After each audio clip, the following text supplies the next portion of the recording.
Hello friends, welcome to our channel automation community. आज हम देखने वाले हैं इंक्रीज और decrease blinking rate of LED using push buttons. तो चलिए इसकी प्रॉब्लम स्टेटमेंट को समझ लेते हैं। सबसे पहले जैसे ही मैं इस वाले बटन को ऑन करूंगा तो मेरी एलईडी जो है वो डिफ़ॉल्ट टाइम पीरियड से ब्लिंकिंग होना शुरू हो जानी चाहिए। मेरा डिफ़ॉल्ट टाइम पीरियड होगा 2 सेकंड्स और उसका ऑन टाइम होगा 1 सेकंड, हाफ ऑफ 2 सेकंड, ठीक है। अब जैसे ही मैं इंक्रीज बटन को प्रेस करूंगा तो मेरा टोटल टाइम पीरियड जो है वो 1 सेकंड से इंक्रीज होगा, या फिर ये कह सकते हैं कि मेरा ऑन टाइम जो है वो 0.5 सेकंड से इंक्रीज होगा। उसी तरह अगर मैं डिक्रीज बटन को प्रेस करता हूँ तो मेरा ऑन टाइम जो है वो 0.5 सेकंड से डिक्रीज होगा, या फिर मेरा टोटल टाइम जो है वो 1 सेकंड से डिक्रीज होना चाहिए। उसी तरह जब मैं इस स्विच को फिर से ऑफ करूंगा तो मेरे एलईडी जो है वो ऑफ हो जानी चाहिए। तो अब हम देखेंगे इसका हार्डवेयर कनेक्शन कैसे करेंगे। सबसे पहले ये जो हमारे डिजिटल इनपुट्स हैं पीएलसी के, इसके सोर्स और सिंक में हम एसएमपीएस का ग्राउंड कनेक्ट कर लेंगे। उसके बाद में एसएमपीएस के 24 वोल्ट को हम तीन बटन्स में देंगे। फर्स्ट बटन हमारा स्टार्ट बटन होगा। इसके दूसरे टर्मिनल को हम डिजिटल इनपुट X0 के साथ कनेक्ट करेंगे। उसी तरह दूसरा हमारा इंक्रीज के लिए पुश बटन होगा। इसे हम डिजिटल इनपुट X1 के साथ कनेक्ट करेंगे। और हमारा लास्ट डिक्रीज बटन जो होगा, इसके दूसरे टर्मिनल को हम डिजिटल इनपुट X2 के साथ कनेक्ट करेंगे। ये फ्रेंड्स हमें याद रख लेना है कि हमें कौन से नंबर पे कौन सा इनपुट दिया है। उसी तरह आउटपुट में सिंपली हमारे पास एक ही आउटपुट है, तो कॉमन में हम ग्राउंड कनेक्ट करेंगे और Y0 को हम एलईडी के साथ कनेक्ट करेंगे और एलईडी के दूसरे टर्मिनल को हम 24 वोल्ट सप्लाई एसएमपीएस के कनेक्ट करेंगे। चलिए समझते हैं इस प्रोजेक्ट की लॉजिक क्या होगी। सबसे पहले जैसे ही मैं अपनी प्रोसेस को स्टार्ट करता हूं तो एक डिफ़ॉल्ट टाइम मेरे डेटा रजिस्टर D0 में मूव हो जाना चाहिए। उसके लिए मैंने मूव कमांड का यूज़ किया है और एक मेमोरी रजिस्टर M1002 को यूज़ किया है। उसके बाद जैसे ही मैं अपनी प्रोसेस को ऑन करता हूं तो एक टाइमर T0 स्टार्ट हो जाना चाहिए और वो कब तक टाइमिंग को काउंट करेगा, जो मेरी D0 में वैल्यू होगी तब तक वो टाइमिंग काउंट करेगा। उसके बाद मैं चाहता हूँ अगर मेरी प्रोसेस ऑन है तो टोटल टाइम जो D0 में स्टोर है उसको 2 से डिवाइड करके D1 में स्टोर करना, क्योंकि ऑन D1 में मैं ऑन टाइम स्टोर करवाना चाहता हूँ जो कि टोटल टाइम का हाफ होगा। उसके बाद मैं चाहता हूँ एक कंपैरिजन करवाना D1 बिट की T0 के साथ। तो जब तक D1 की वैल्यू T0 से बड़ी होगी हमारा आउटपुट जो है वो ऑन रहेगा, और जैसे ही टाइमर की वैल्यू जो है वो हमारे डेटा रजिस्टर 1 में जो वैल्यू स्टोर है उससे बढ़ जाएगी तो हमारा आउटपुट जो है वो ऑफ हो जाएगा। उसके बाद हम चाहते हैं कि जैसे ही हमारा X1 बटन प्रेस हो तो हमारा टोटल टाइम जो है वो 1 सेकंड से इंक्रीज होना चाहिए। तो यहाँ पे मैंने 10 की वैल्यू उसमें ऐड करवाई है। 10 क्यों? क्योंकि हमारा टाइमर जो है वो 100 मिलीसेकंड का है। तो अगर मैं उसमें 10 ऐड करूँगा तो 1 सेकंड से वो इंक्रीज होगा। उसी तरह जब मैं X2 को प्रेस कराऊंगा तो हम टोटल टाइम में से 10 वैल्यू जो है वो माइनस करवाएंगे, तो हमारा टाइम जो है वो 1 सेकंड से डिक्रीज हो जाएगा। और फाइनली टाइमर जब अपनी टाइमिंग कंप्लीट कर लेता है तो T0 बिट सेट होगी, उसी से हम उसको रीसेट करवा लेंगे। तो उसके लिए हम रीसेट को फंक्शन को यूज़ करेंगे। तो चलिए फ्रेंड्स इसको हम क्लोज कर लेते हैं और अपने ISP सॉफ्ट में जाके इसकी प्रोग्रामिंग कर लेते हैं। तो सिंपली मैं अपने ISP सॉफ्टवेयर को ओपन कर लूंगा यहाँ से।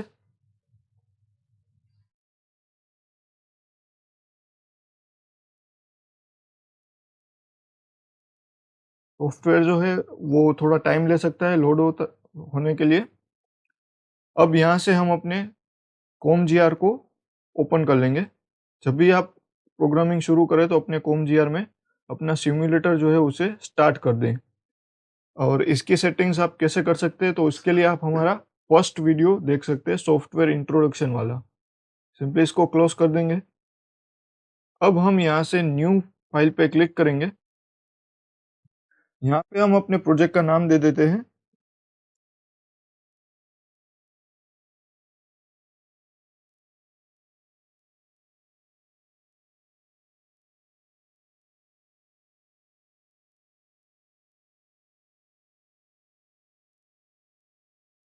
यहाँ से आप अपने सिम्युलेटर में जो मॉडल है वो सिलेक्ट कर लीजिए और सिंपल ओके कर दीजिए।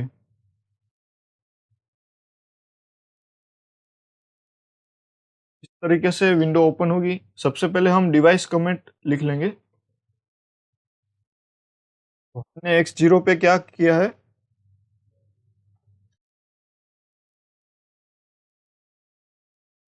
स्टार्ट और स्टॉप बटन कनेक्ट किया है, एंटर कर देंगे। X1 हमारा जो है वो इंक्रीज बटन है, एंटर। और X2 जो है वो हमारा डिक्रीज बटन है। फिर Y हमारे आउटपुट, हमने एक ही आउटपुट यूज किया है, वो हमारा क्या है, एलईडी। हमने टाइमर यूज किया है, टाइमर T0, इसको सिर्फ सिंपली टाइमर लिख देंगे। डेटा रजिस्टर D0 ये हमारा क्या था, टोटल टाइम पीरियड है, कर देंगे। और ये हमारा क्या है, सिंपली ऑन टाइम है, D1 हमने यूज किया है। तो सारे डिवाइस की हमने कमेंट लिख ली है, इसको क्लोज कर देंगे। और यहाँ प्रोग्राम्स पे आके राइट क्लिक करेंगे और न्यू पे जाएंगे। यहाँ पे हम अपना प्रोग्राम का नाम लिख देते हैं।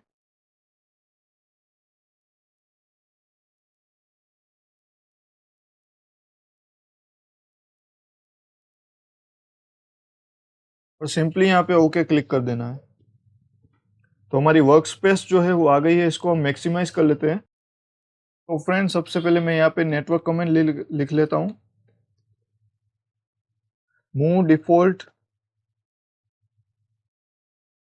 पीरियड, ओके, एंटर कर देंगे। तो यहाँ से मैं कॉन्टेक्ट ले लेता हूँ और यहाँ पे हम ट्रैक कर लेंगे। इसकी एड्रेस लिख लेते हैं, जैसे हमने लॉजिक में डिस्कस किया था, M1002, एंटर कर देंगे। अब ये क्या है कि जब भी एक स्कैन साइकिल कंप्लीट होगी, मतलब एक बार सारी लेडर्स जो है वो रन हो गई, तो फिर से ये एक बार उसको ऑन कर लेगा और फिर ऑफ हो जाएगा।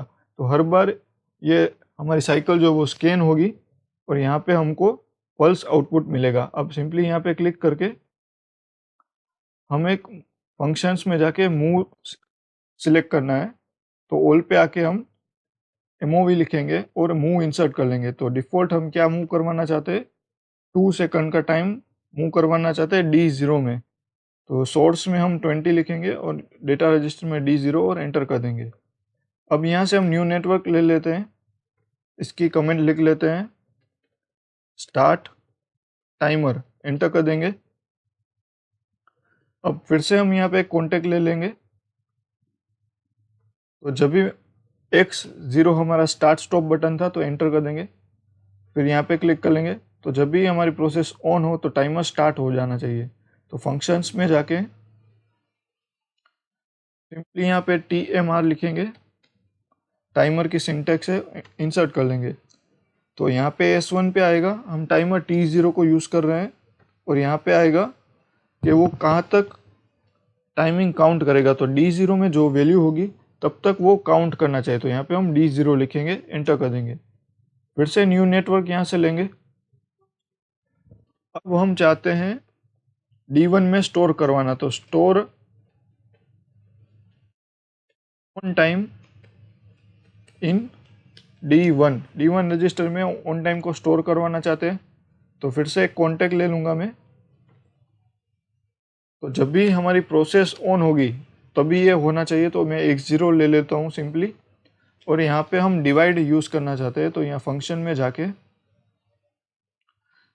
सिंपली DIV लिखेंगे तो डिवाइड आ जाएगा, इसको इंसर्ट कर लेंगे। तो हम किससे डिवाइड करना चाहते हैं, D0 को। और किससे डिवाइड करना चाहते हैं, 2 से डिवाइड करके हम कहाँ पे स्टोर करेंगे, D1 में। तो यहाँ पे D1 आ जाएगा, एंटर कर लेंगे। फिर से यहाँ पे न्यू नेटवर्क लेंगे। अब हम क्या चाहते हैं, कंपैरिजन करवाना चाहते हैं। तो कंपेयर